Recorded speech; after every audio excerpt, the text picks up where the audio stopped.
Rudolph, get your nose over here so you can guide my sleigh today.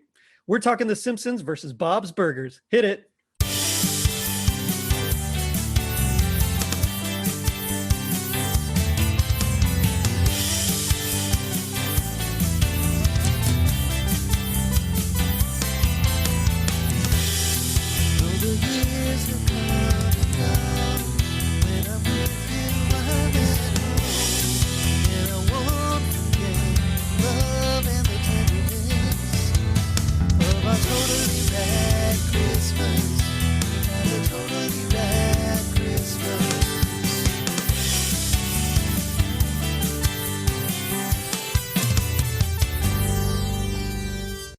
It was 1989.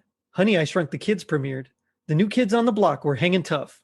Dynasty ended its broadcast run, and Homer had to do what he had to do to make ends meet at Christmas. I'm your host, Jerry D, with another episode of Totally Rad Christmas, the podcast that talks all things Christmas in the 80s. Toys, movies, specials, music, and fads. If it was gnarly during Christmas in the 80s, we got it covered. Now, joining me is a very special guest. You'll know him as the host of the Radical, A Modern Proposal podcast, Parker James. Parker, how's it going? Yeah, it's going pretty good.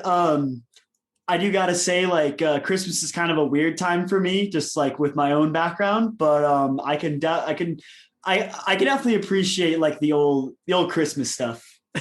It makes you feel a lot better than like today's Christmas. You know what? I dig it. I completely dig it. I get where you're coming from. I'm more of a Wham guy than I am, Taylor Swift, but hey, it's cool. I dig it. It's all the same. Yeah. Oh, Wham. Just trip down. Well, not memory lane for me because I'm super young, but I can imagine what it'd be like. Yeah. So I don't know if you know what a Betamax is, but we used to have an old Betamax VCR recorder. So essentially it's kind of like like when Blu-ray beat out, what is it? HD DVDs. Blu-ray kind of became, so Betamax was like the higher quality, the better one, but it was so expensive that VHS like totally beat them out. And so we still have this old Betamax, my dad has it, player that we recorded like a ton of like videos back when MTV actually showed videos. And it's just random videos that we have on this tape, and it still plays. It's pretty awesome. Yeah. Oddly enough, we have a yeah. Sorry. You're all good. My parents still have a laser disc. Nice. I was gonna say, let's get into talking about the Simpsons. Yeah. So today we're actually here talking about the Simpsons and Bob's Burgers. We kind of want to do a compare and contrast, which I think is an excellent idea. Something that I've never really done on the show, except once with Sting and Bon Jovi, which is a whole thing there. It was a lot of fun. But yeah. So what's like your experience or your history, anything with the Simpsons?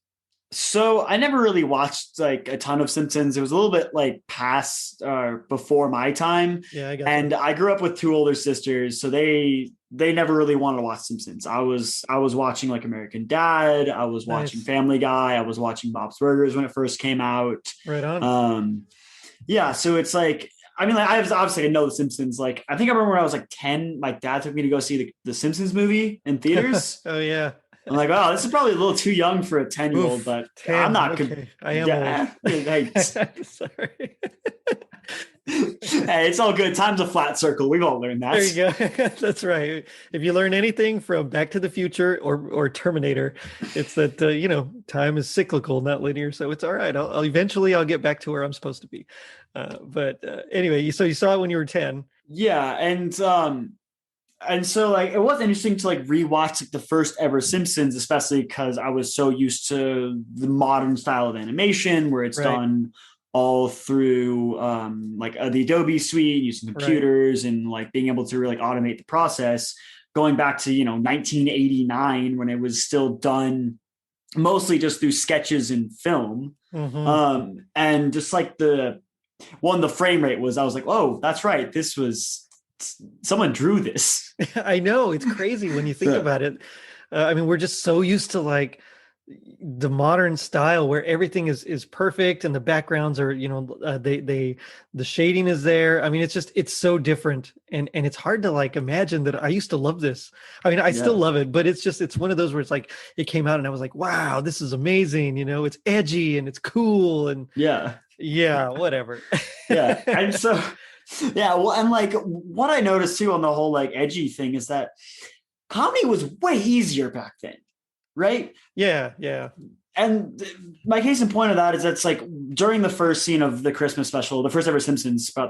About Christmas, was that when Bart's doing his sing along for like his school play, he just makes fun of Jingle Bells and like that's the bit, right? Where you Yeah, know it's like that's like the whole bit is that he's just making fun of Jingle Bells. Do you know what I right. mean? Oh yeah. And yeah, and so it's like I get why it was funny, but at the same time, it's like, no, like I grew up singing that, you know, where Yeah. it's like that was so commonplace that like now when I'm watching things today, I'm like, wait, that was that's supposed to be edgy. But Yeah, it's like bits that are like tired and stale now. Back then, we're still at least kind of edgy, you know. So like I remember that in grade school too. You know, I was like in first or second grade, and you know, someone taught me that, and I was like, Batman, what? You know, when Joker got it. I mean, it's the dumbest thing in the world, you know. And but seeing like a kid sing it on TV, you know, it was like it made me relate. I was like, oh yeah, this kid, he knows everything I know. It's cool, you know. But you hear it now, and I completely get where you're coming from because it's just it doesn't hold up. It doesn't at all, which is a shame because I mean I remember it being so awesome. And I think the nostalgia factor is really kicking in with me. You know, it's like, oh, it was great as a kid, but it something about it, you know, of course the plot, the dialogue is just not that great. You know, especially compared to like season 4, season 5, where it was like in its heyday. But it's yeah, just, you know, there's like a charm about it, I think, still. It's in its simplicity. Um, yeah. And like one thing that I thought was really interesting though was that it's like if you were to make a joke about beating kids today, that would be like super edgy and super like on like ooh, like you know, like, oh, are we sure we want to run this? But in the Simpsons episode, like in the first couple of scenes, I remember where like it was like funny for like after Bart like you know mess up Jingle Bells and like that's the bit that they just like yank him off stage and like kind of hit him a little bit and yeah. like that was funny, that was fine, like oh yeah, like it's perfectly fine to beat kids now like at the time, but now it's like if you were to make that joke it's like it's a little bit Yeah. risky, so it's like it's an interesting comparison about like how cultural standards has changed. Oh, for sure. I mean, I when I was growing, of course, you know, I'm from the '80s, so I remember growing up, and there was like a huge paddle with like holes in it so that it wouldn't get air resistance. And you know, the kids that were naughty, I mean, they literally would just paddle them. You know, you go to the principal office, and they would just whoosh it a few times to scare the mess out of you, and then you'd get bent over and you'd get paddled. And so it's like, I mean, that hasn't been around for decades now. I mean, I think even Yeah, back in the '80s, it was still a little questionable. But I mean, you don't get that anymore, which is crazy to me a little bit because I mean, I don't know if it helped or anything, but just the fact that they had it in the first place is just it's crazy. But hey, I mean, like you said, nowadays you get that joke and it's like, nah, that's not gonna fly, bro. And yeah, so yeah, you got to move on. I guess if we want to nutshell it, and we'll kind of do a little quick nutshells before we like compare and contrast the two and their styles and everything. But yeah, so yeah, the Simpsons one, after some bad luck and run out of cash, then Homer has to get a job as a mall Santa, and he ends up going to a racetrack to bet his winnings, where he loses it all but finds a dog and saves Christmas. The Bob's Burgers episode that we're going to cover, which is season 4 episode, I think it's called Christmas in the Car, and that mm-hmm. one essentially is they go out to find a new tree. A crazed trucker starts hunting them. Essentially, it like becomes that movie Wrong Turn or something. I think that's what it's Yeah. called, which is great. And they end up reconciling with him and saving Christmas that way. So in either case we get like a nice little resolution, but they kind of go about it in very different ways. And as we mentioned earlier, stylistically, while they both are kind of, I guess, edgy, they're very, very different. Like they're just worlds apart, and it's unbelievable to see how far we've come. From 1989 all the way to what was it, 2013, 2014 when it aired. So Yeah. yeah, I mean, it's such a long way. It's crazy to me. Yeah. So like to kind of jump back into the Simpsons for a moment, I think Sure. it's like one of the things they did amazingly well was that like they're using this very specific tropes within comedy, right? So Hmm. it's like they're using like the classic like the husband doesn't want something the wife does, so they get into like a Right. little mild fight about it, and then the husband's like, you know what? It's not worth fighting white over this. Happy wife, happy life. Let's just go do it.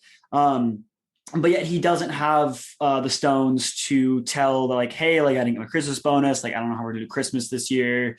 He didn't like, like he was playing like the fun parent when Bart was like, I want to get a tattoo at 12. um and he's like, yeah, sure, like yeah, like you just got to pay for it. Yeah. And go ahead. Oh, you're all good. And then the classic, oh, the in-laws are here, and I don't like my in-laws, like, oh, I'm like, mother-in-law, my sister-in-law, like, oh, Yeah. we don't get along, we're so far worlds apart. Um, that it's like they keep running these classic like tropes, like like if you were to watch like a Christmas Story, right? Hmm. Like where all of those same tropes go. However, the idea that I liked about it a lot was that they go into like just the absolute absurdity of what comedy can be when it comes to Homer having to play like get a job as Santa, Right. right? And that they also take a stab at the way that capitalism and consumerism can ruin Christmas, right? Because it's like, Totally.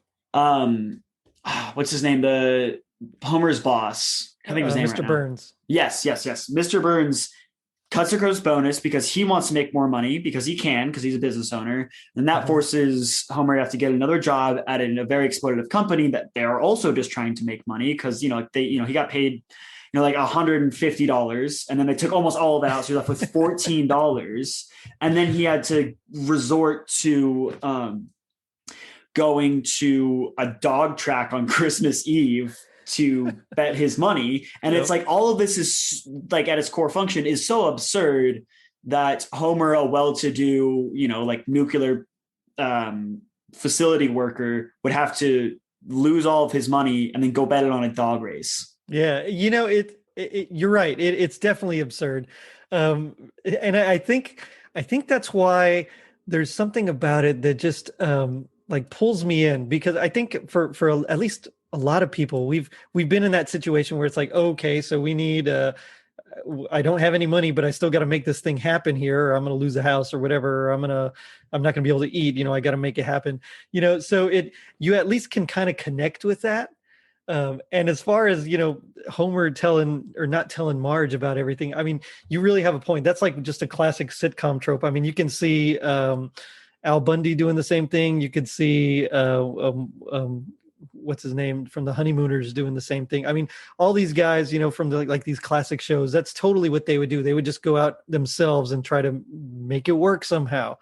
And in this case, Homer is just kind of, I don't want to say loser, but I mean, he kind of calls it himself a loser later on. He's kind of a pathetic, loser kind of guy.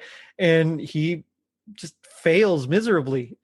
And I think that's why I like it so much, because it's a little more realistic in its absurdity. Yeah, I think it really is, and especially because it's like they actually get really meta about it too, which is like super super new, like at the time for Yeah. 1989 to be like, oh well, when Bart is talking about like, well, no, like, and if TV's taught me anything, it's that there's always miracles on Christmas, right? Where it's like it's like there's always a Christmas miracle, and that's why it's like even though that Homer had good information, they'd be like, no, you need to bet on this dog. You get 3-to-1 odds. You'll be able to make enough money to pass by the good quote unquote consumerist Christmas. Hmm. He still follows like, oh well, no, well, TV and movies are always right. There's always that Christmas miracle, and Santa's little helper must be the Christmas miracle, even though he had a 99-to-1 odd bet. And like I couldn't Yeah. imagine that that a lot of the families listening to this are very into sports betting. But generally speaking, when you have 99-to-1, you bet like $1 on it because it's like chances are it's not going to win. It's not So gonna win. That's why the odds are so high.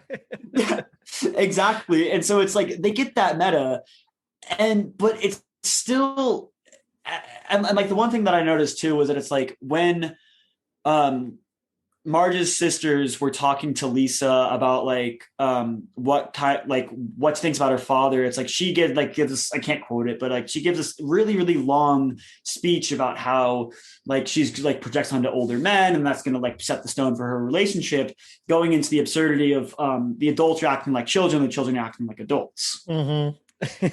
I do like that speech. Lisa's always been, of course, the more intelligent of the Simpsons children, and I mean that right there, that speech basically it just totally encapsulates like her entire character. It's like that's everything that we're going to learn from her throughout the entire Simpsons run is like in that speech right there. Which, as you mentioned, it's you have that juxtaposition of adults and children and their behaviors, and so that speech to me is kind of like the key to Lisa's character. I think she actually says something like, "Well, I wish you wouldn't, because aside from the fact that he has the same frailties as all human beings, he's the only father I have. Therefore, he's my model of manhood, and my estimation of him will govern the prospects of my adult relationships, and so on and so on. Whatever." But it's like all these big words that this, because I think she's in second grade, the second Yeah. grader would use. I mean, like, come on, there's no way. And I was a pretty smart cookie back in the day, but I mean, there's no way I was talking like this. And that's what I love about it. And just Lisa in general, it doesn't make any sense, but it makes so much sense at the same time. Yeah. And it's like, and like there's a really interesting comedic trope called mechanics, and not like the way that it functions, but like the way that people act like when they're acting like machines. And especially when it's like Lisa giving off this like Webster's dictionary definition of like super advanced psychology. That's her acting like a machine. And I think that's probably the reason why I find it so funny that a second grader can give off like these just absolutely insane speeches about like the nature of our reality. Yeah, I mean, you don't really get that very often, but when you do, it lands. At least it landed for me. But I mean, I'm a Simpsons guy. What can I say? I was right in that special sweet spot. Most of my show I usually focus on the nostalgia, and so like this hit me in the feels like real bad, because I mean I was right at that age where it was kind of cool. Simpsons was just that kick, that you needed just to kind of stick it to the man a little bit, which is the dumbest thing in the world. But at the same time, to a 9-year-old, it's like, oh, this is amazing. These guys are awesome. And so to hear a kid talking like that, I remember at the time, because I was always like the smart one, feeling a little underwhelmed with my own abilities. And so I started like, okay, well, I guess I need to speak up a little bit as well. So I tried to be like the mix of like Lisa and Bart as much as I could. Yeah. Well, it's like this is gonna seem kind of out of place, but like that concept of being like Bart and Lisa is I think a good analogous person to that would, I guess, sort of be Diogenes, if you've ever heard of him. Mm-hmm. So for listeners that don't know, Diogenes was one of the Grecian philosophers, but he was the dude he was just sticking it to the man, and he was always just like trying to point out fallacies and like the aristocratic philosophers like thought process, right? And so for reference, he was a bum. He lived in a barrel in the market and spent most of his time begging for like food scraps, and like for most of his life his only possession was a bull. No clothing, no nothing, just living naked in a barrel with stray dogs in the market, and he owned a bull. And then one day he saw a child drinking water out of his hands, so he threw away his bull. However, Plato at the time said that, like, how do you define a human in the simplest terms possible? Mm-hmm. And so he said, oh, we're just featherless bipeds. And so what Diogenes did is he got a chicken and shaved it completely, and then threw it as hard as he could at Plato and be like, there's your featherless biped. I love it. Yeah, that's a little bit of a tangent. That's really far off from Christmas. I just think that's an interesting little, just interesting story. It's like I always say, it's not a podcast if you don't go off on tangents. Oh yeah, exactly. Yeah, I mean, it's one of those things where I remember like just waiting in anticipation when Fox was like about to finally come down to the valley, because I'm from South Texas, and so most of like the major cities had Fox, but we didn't yet. And so it was like this huge thing about where my uncle, who worked actually for Time Warner, uh, yeah, I think it was still called Time Warner at the time. Or maybe it might have been Roadrunner. I don't remember. Anyway, he worked for like the cable company. So he would get like everything way ahead of like everybody else. And so I remember he would like record these episodes for us and then we'd go and, watch them later on. Were they And on so, Betamax? no, they were on VHS. Okay. Yeah, by that time, VHS had totally like wiped out Betamax. Yeah, that's fair. I mean, there you go. Oh God. So, and so the one thing that I just want to say, because it's like I had never seen that Simpsons episode before, like in my life before coming on to do this with you, and so the one thing that like. So like for my own show, I take a lot of time to really dissect things and to like see like what they're trying to do and what they're trying to say and how everything functions and this, that, and whatever. And so it's like the one thing that I thought was just really interesting too is that it's like because at the time the Simpsons were considered like lower income and like lower middle class or like being poor, is that it's like they were banking on like the very meta thing of a Christmas miracle, right? Because it's like Homer felt like he wasn't able to do Christmas because he wasn't able to get that Christmas miracle and because he didn't have any money and because like he even did that whole speech. Well, he did 4 sentences of a speech when he came back where he's like, I didn't get my Christmas bonus. And then just a dog comes in and no one cares anymore. Kind of like undercutting, like, it's almost like they were making fun of everything to like undercut Christmas miracles, undercut the consumerism of Christmas, and undercut like how you're supposed to throw off this big extravagant thing. And that's what I thought was like, that's also still getting, at least for, the Simpsons, they're being meta and they're showing a wholesome note, but in a very like to the point, screw your metaphor kind of way. Which is very, I mean, they did that throughout most of their runs, in a lot of a lot of episodes. That's like their style. And I think it kind of connects a little bit better with their audience, at least at the time, the especially in the 90s, the early 90s there. I think people, the writing style of sitcoms in general just wasn't as advanced as it is now. I mean, you have the writers' rooms now where it's, a group of folks that sit down and write something, and it's usually, just done very, very well, especially in shows you think of like Community, which, addresses things in a meta way. And at the time in the 90s, this, like, as you mentioned earlier, it was still pretty new. It was kind of unheard of. So for 1989, I mean, I think doing it this way actually landed a lot better than if they had written something in the style of, as I mentioned, Community. Like if Dan Harmon had come down and written something, then I don't think it would have hit that 80s audience as well as this did, because we were still used to things like Family Ties and Growing Pains and Full House, Yeah. So oh God, Full House. I remember watching reruns like we're like with my mom at like 10 o'clock at night. Anyway, so yeah, so that, and now what I'm very curious to get your thoughts because you hadn't watched Bob's Burgers before this, right? Right. Yeah. So just like you were kind of, as unfamiliar with The Simpsons, that's kind of how I was with Bob's Burgers. Yeah. And so just like, if it's all right with you, I'm going to give this like a little nutshell of the episode that we watched. So Christmas in the car. If you don't know the show Bob's Burgers, you're just gonna have to go back and watch it because I'm not explaining the entire concept. That's on you.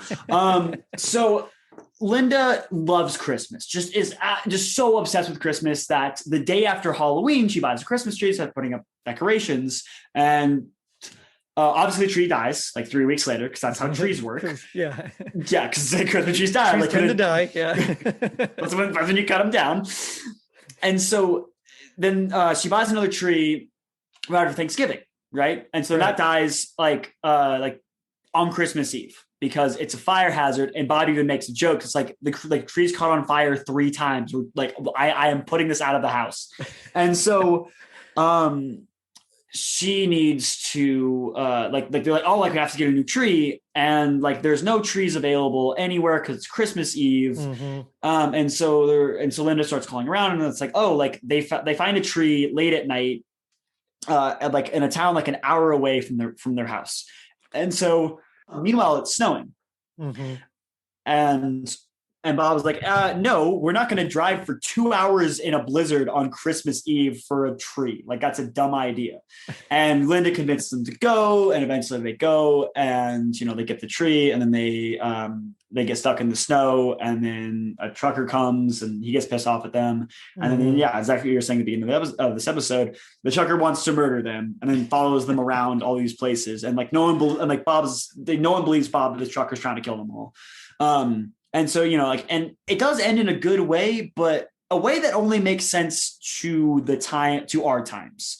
Because the one thing that I noticed too is that it's like, well, violence against children was funny in the 80s. Violence against everybody is funny now. That's true. It's true. In the end, they like make a deal when he's trying to help, Bob out. He's like, okay, I'll pull you out of the snowbank that you're stuck in, but I get to like punch you or something, Yeah. This made me laugh so much because they have an understanding. They end up giving him their Dutch baby that they had bought, and it's like he still punches him in the end anyway. Yeah. Spoiler alert, whatever. If you haven't seen it, I mean, it's old by now, but I mean, it's 8 years old. If you haven't seen it, that's on you. That's exactly. Yeah. But like he ends up punching him anyway. It's like, that made me laugh, I think, a lot harder than I should have. Yeah.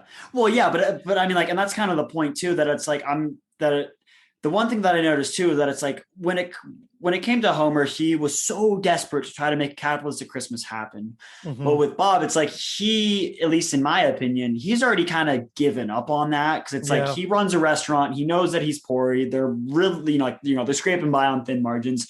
He knows he's not going to be able to do this extravagant, amazing Christmas. Cause he even makes a joke, when like they get stuck in the snow, and then Linda's like, why did you get snow tires? And then Bob was like, oh, that was going to be my Christmas present to you. Right. It's like, they've already made peace with the fact that they're poor. They already made peace with that. It's like, we don't get extravagant Christmases. We can make a nice dinner. We can have a couple of gifts, and that's the end of it.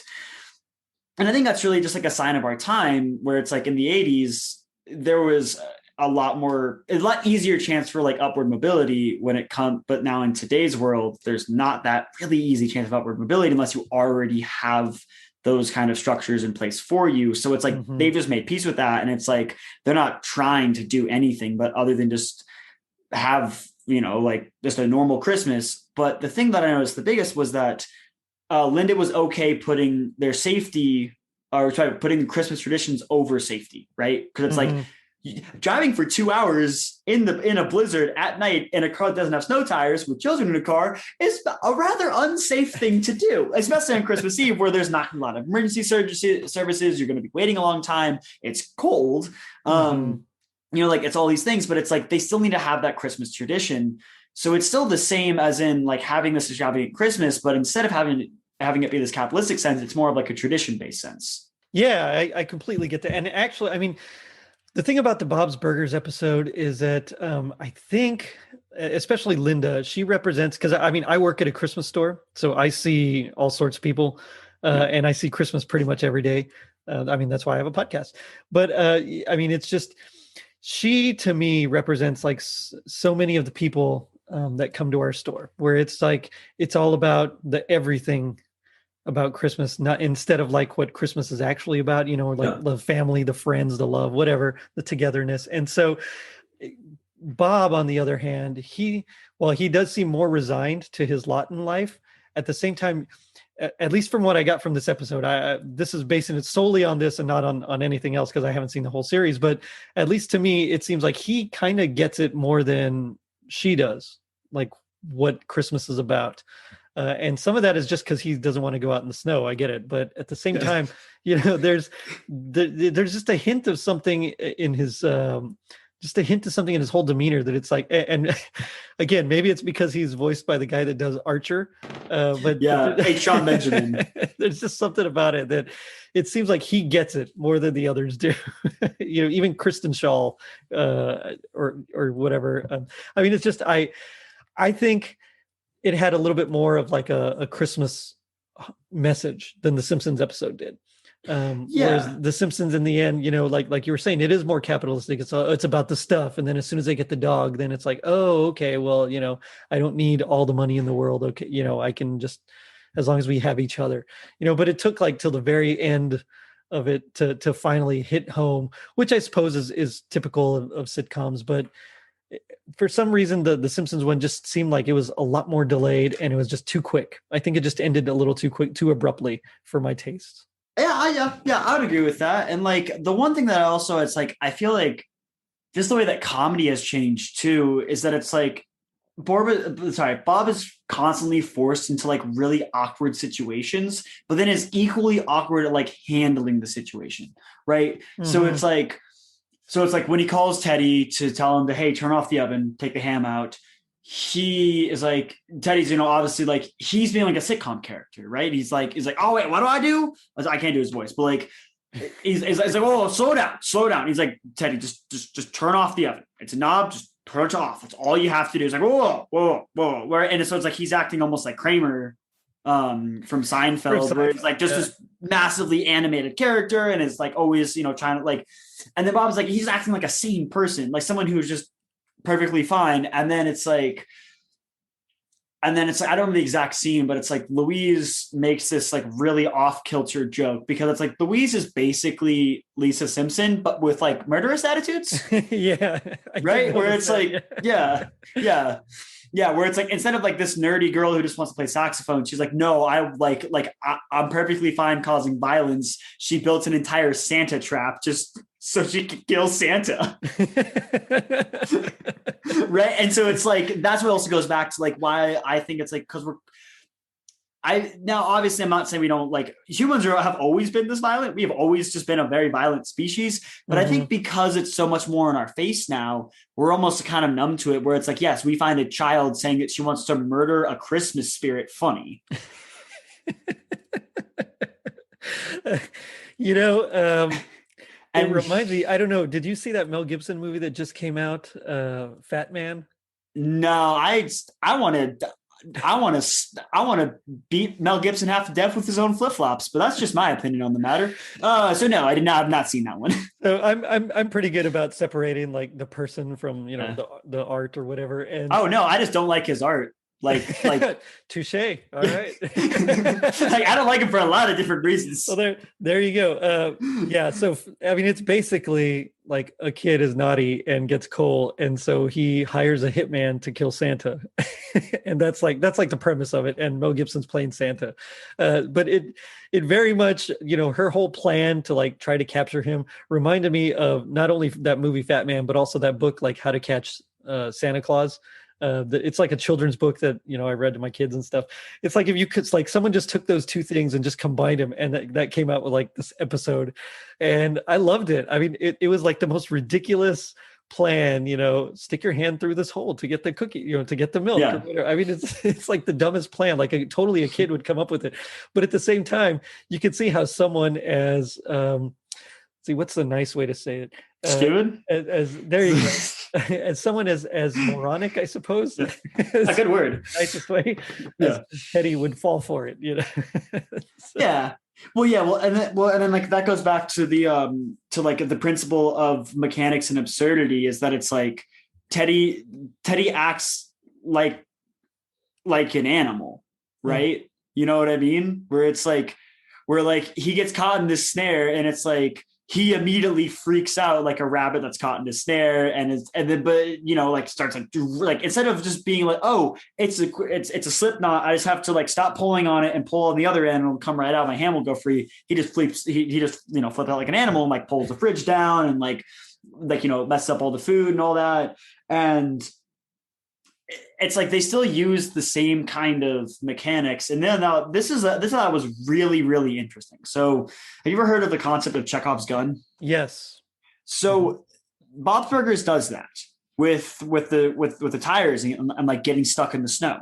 Mm-hmm. Right. Because it's like they get stuck in the snow outside of like the diner where they're selling Dutch babies, and then that pisses off the trucker, and then like they have to hide from the trucker in the woods, and then they get stuck again. Right. Mm-hmm. So I just thought that was just really, really impressive writing that they used Chekhov's gun when talking about, I guess, violence against a family on Christmas Eve. Like if you break it down to its core function. Well, which again kind of comes back to that point that we made earlier that, the writing styles in general have evolved so much that sometimes it's hard to go back. I mean, and as much as I love the 80s, sometimes it's hard for me to watch those episodes because even the episodes that are touted as like amazing and groundbreaking, for the time, and they're some of the best episodes of television, in history, even those are very hard to watch a lot of times just because it's not quite as mature and developed as the writing we have nowadays. We tend to think very linearly and sometimes we don't have that. I mean, there was a lot more slipshod, I suppose, writing, or it was almost more vignette, like let's go from here to here to here and just all this different kind of things without like a connective tissue or through line. And so I think that's what Bob's Burgers really does well over the Simpsons one is that it just had more of a through line, and I thought the writing just was stronger in general. And H. John Benjamin is one of the writers on the show though, so he is really? That's awesome. Yeah. I mean, he doesn't write everything. He writes like a little bit of like Bob's dialogue and just like the way that, like he wants to do it. Mm-hmm. One, this man is a master of comedy for a lot of different reasons. And now, but one of my favorite pieces of work from him is called he made a jazz album. Really? Yes. And it's called H. John Benjamin Jazz Daredevil. I wish I had learned to play piano. Okay. Where he did, and you can look it up. Hand to whomever. I listened to it. He got a bunch of jazz musicians, like really, really talented jazz musicians, to get into a studio with him, and then like improv for almost an hour while he just bumbles his way, not being able to play the piano, and just starts banging on keys. That's awesome. Yeah, that's like genius right there. And I love jazz. I mean, I studied jazz. I've played jazz, jazz guitar, everything. I mean, it's that's amazing to me. Yeah. And so it's like, I think in kind of a roundabout way, because H.M. Benjamin has done some of the writing for Bob's Burgers, because he made that album that's like just absolutely so absurd. It's like, it's kind of like what I was saying before. It's like Bob brings like that one level of like meta clarity on like how someone would actually act in this absolutely like absurd situation that they get put into. Mm-hmm. And then at the very end, when he like after he gets punched, he's like, I have internal bleeding, right? It's like, and it's like he doesn't want to give the man anything because it's like I'm getting punched and I lose them, and then we just lost the entire plot. It's like we did a good thing, but I just got hit for no reason in the stomach, which sucks. Yeah, exactly. And I don't have a Dutch baby, and we didn't even get like the entire thing that we came out here to get, right? Mm-hmm. Where it's like they spent like 3.5 hours in a car on Christmas Eve just so Bob could get punched. Some people just need to get punched, I guess. It's funny you mentioned that because Mel Gibson. Yeah. Looking at you, Mel Gibson, you deserve a brick into the face. There are a lot of people in the world like that, but let's not get into that. Anyway. No, that's for a whole nother episode there. Yeah. Oh no, that's for my show. Anyway, let's move past it though.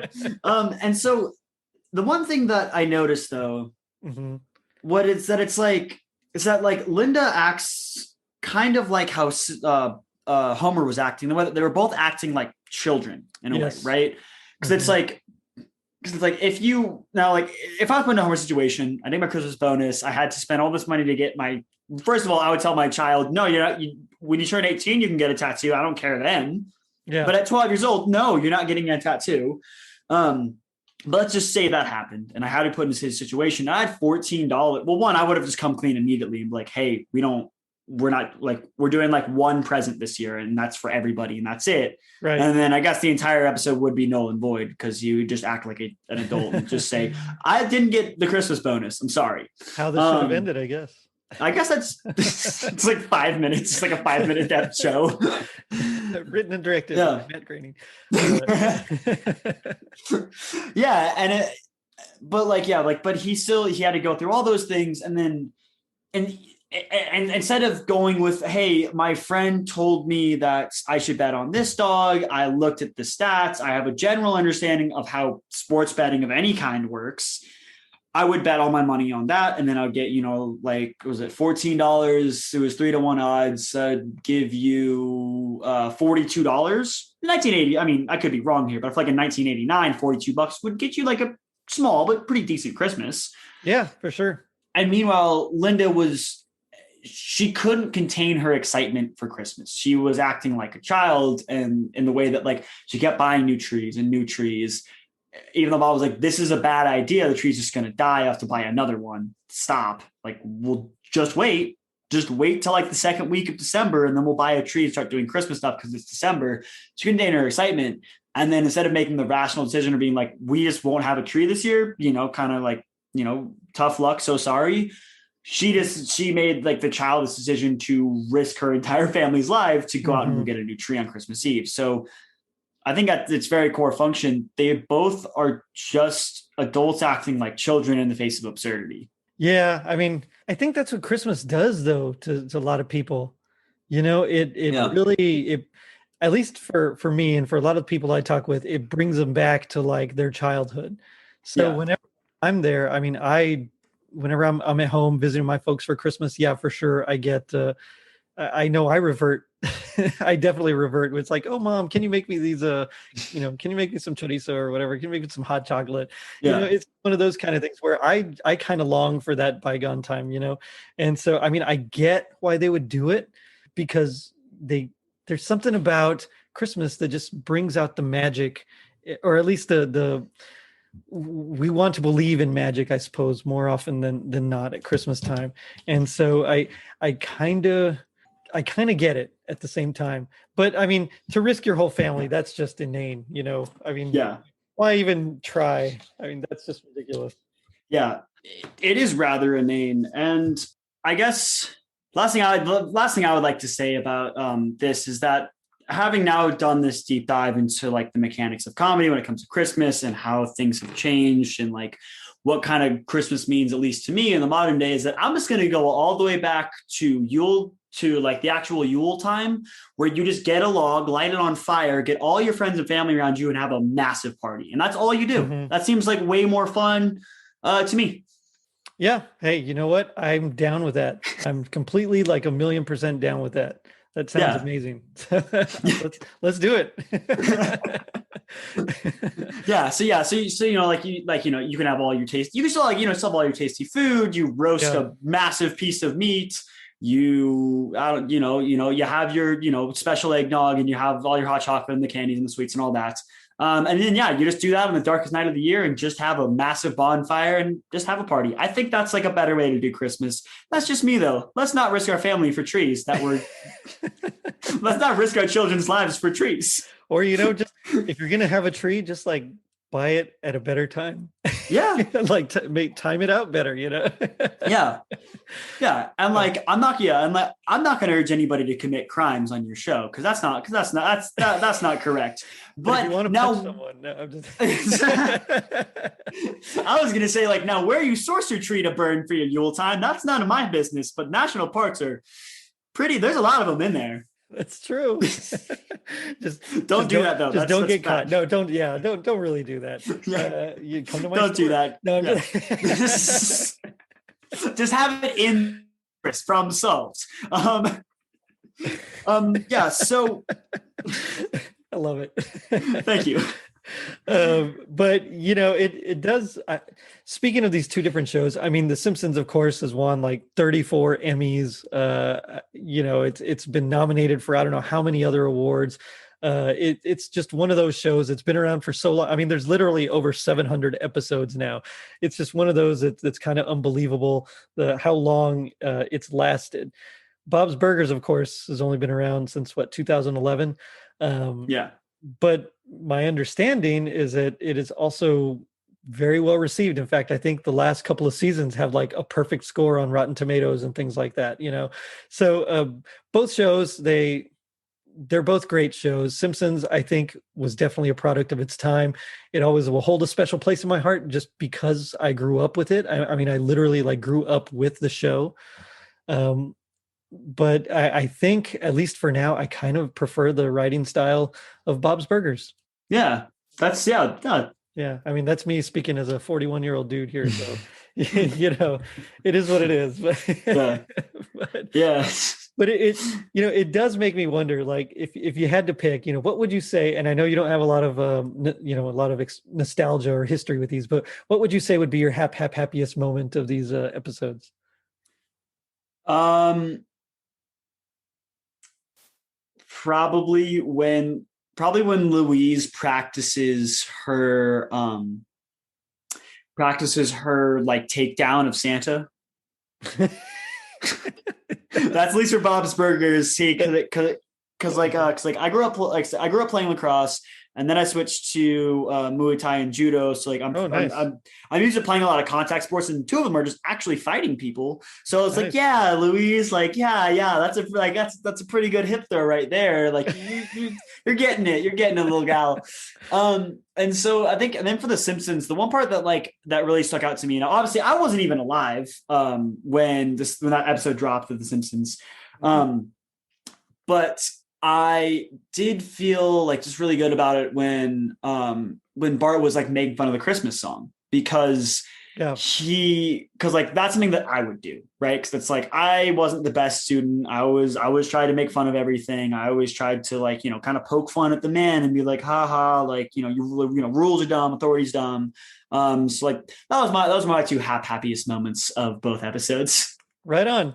I think for me, I think for the Simpsons one, it's kind of ridiculous, but I think it's when they're in the parking lot and they find Santa's little helper.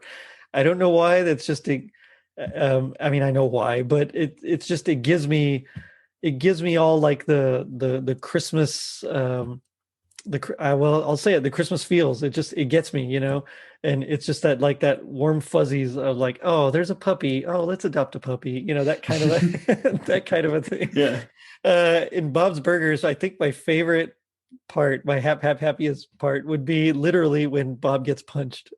It's perfect. It's Yeah. because he thought they had an understanding. So, Yeah. yeah, those totally would be like my two.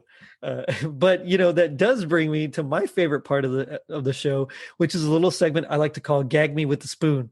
So this is where we do our best impression of our least favorite parts of the episodes, and then I put it up to the listeners, and they vote, and the winner gets a totally rad Christmas sticker. In which case, and they'll get. Unless I win, I mean, in which case I get nothing, because I own. Yeah, you already have all the stickers. I don't know what you're talking about. Yeah. But I think you're safe, because at this point it'll be like 70 something episodes, and I still haven't won yet. So okay, cool. So I think you're okay. Yeah. But as the guest, I'll let you go first. Just kind of set up the scene you want to do from either one. It doesn't matter which episode you want, and then just try your best impression of it. Okay. Oh boy. Okay. I'm sorry with Bob's Burgers because I've seen that more, and like I just like know the voices a little bit better. Probably gonna do where Bob is taking out the last tree because it caught fire several times, because again that's how dry trees work. Yep. Where Linda is like, what? No tree on Christmas. It's like, okay, you knew this was coming. Like, come on. I get you're excited. Okay, if you're that excited about Christmas, get a plastic, girl. That seems so much easier. Exactly. Yep. I'm telling you, and it's better for your allergies, so no worries. Yeah. Oh, way better for allergies. I mean, although not as good if you're trying to. Never mind. I just keep. This is like the third podcast I've been on where I keep like urging people to do crimes. That's not good. I should stop doing that. Anyway, Parker, do we need to have a talk? I've never heard my show. It's probably. So for the. Oh man, that's great. Yeah. That was good. I liked it. That was a pretty good Linda. So I stuck with the Simpsons because that's the one that I knew better. And so this is when Homer is trying to get his job. He's like interviewing for the Santa the Santa Claus job. And so the manager asks him, do you like kids? And Homer's like, what, you mean all the time, even when they're nuts? And I just something about that line. I mean, I get it. Like, it really resonates with me, but no one says when they're nuts. Yeah. It's just dumb. Like, a real person would be like, no, I hate kids, or no, I like them, like, sometimes, but they're just terrible. I don't know. Something about the way you said it, I was just like, okay, that's bad. That's bad writing. So, I don't know. It was an off day, it happens. Exactly. Oh man. So I'm going to put that out there, and you guys vote, and we'll see what happens. But like I said, I think I'm probably going to lose if history has told me anything. Well, yeah. Well, I mean, yeah, because it seems to me like it's a zero-sum game, right? Because it's like if I win, I get a sticker. If you win, you already have all the stickers. Exactly. I think people are just like, well, I don't want you to win. You own the stickers. Yeah, you own the stickers. It's all right. I don't mind. Yeah. I think I just like doing impressions. So it's all fun. But that does make me wonder, G.I. Joe, they taught us that knowing is half the battle. What would you think is the other half? Of like knowing about the show, like what they could have done better, or anything you want. I've had all kinds of answers from things. Knowing is half the battle. All right. Well, the other half of the battle when it comes to Christmas is that one, it comes from Finnish pagan religion about eating mushrooms. Just so you know, that's not necessarily half the battle. That's like an eighth of the battle. I would say the other half of the battle of knowing, oh boy, is that the best good choices never make for good stories. That's the other half of my battle, because I have a saying that I have to say to people whenever like I won't see them for a while, which is like, make bad choices with good people. There you go. I like that. Yeah, I like that. Yeah. And that actually kind of lines up with mine, because mine was if knowing's half the battle, then the other half is taking the good tip when you've got inside information. Yeah. Homer, bet on the dog that keeps winning. Exactly. That's not even that's not inside information. That's just that's just the way that odds work. Like, come on, Homer. Like, come on. Yeah. But that's why he says he's a pathetic loser. So yes. It is what it is. I guess it is what it is. Parker, it's been fun talking with you, man. What do you want to plug? Like, tell me about your show. Okay, so first things first, I use very explicit language. If there are any children listening to this, don't listen to my show. You are not old enough for it. So the parents listening to this, don't have your kids be around, or put in headphones and ignore them. One of the two. So we do that sometimes. Yeah, it's true. Yeah. So I run the podcast called A Modern Proposal. It takes a deep dive into current problems of the world. And then I provide a very, very, just very satirical solution. I want to make that painfully clear. It's a satirical solution because this last week, obviously this won't mean anything to whenever this drops to the listeners, but last week I had someone not realize my show was satire and threaten me with violence. So that's cool. So thank you, Jerry, for having me on to your very wholesome podcast. Yes, you got to build up your street cred again. Yeah, I really got to build up the street cred. I got to get the parents in there. You know, at least have the parents to be like, oh wow, like your show's really good, but I feel really sad about life. I'm like, yeah, that's my show.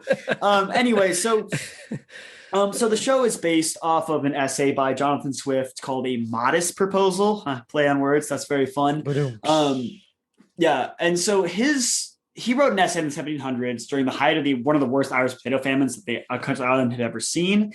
And his solution to solve the famine was just to eat babies.